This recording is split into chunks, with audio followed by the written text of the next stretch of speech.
ഇന്ന് ഇന്ത്യയുടെ ചരിത്രദിനം. വഖഫ് ബിൽ ഉൾപ്പെടെ 18 ബില്ലുകൾ ഇന്ന് സഭയിൽ. പാർലമെന്റിന്റെ ശീതകാല സമ്മേളനത്തിലാണ് ഈ 18 ബില്ലുകൾ ലിസ്റ്റ് ചെയ്തിരിക്കുന്നത്.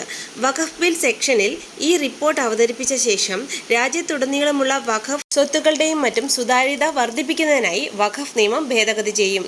ഇലക്ഷനിൽ ഹരിയാനയിലെയും മഹാരാഷ്ട്രയിലെയും വമ്പിച്ച വിജയത്തിന് ശേഷം മോദിജിയും BJPയും സൂപ്പർ സ്ട്രോങ് ആയിട്ടുണ്ട്.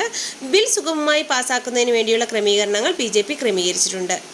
വഖഫ് നിയമപ്രകാരം ഭൂമി കൊള്ളയടിക്കാൻ സമ്മതിക്കില്ല, ആരുടെയും ഭൂമി നഷ്ടപ്പെടുത്തുവാനും സമ്മതിക്കില്ല.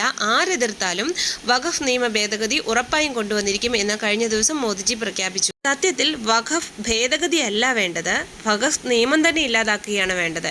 ജനാധിപത്യ രാജ്യത്തിൽ എന്തിനാണ് വേറെ ഒരു നിയമം? നമ്മുടെ രാജ്യത്തിന്റെ ഭരണഘടനയ്ക്ക് അപ്പുറത്തേക്ക് ഒരു മത നിയമങ്ങളും ഉണ്ടാവാൻ പാടില്ല. ഭരണഘടനയ്ക്കുള്ളിൽ നിന്നുകൊണ്ടുള്ള മതവിശ്വാസങ്ങളും നിയമങ്ങളും മാത്രമാണ് വേണ്ടത്. ഭരണഘടനയാണ് വലുത്.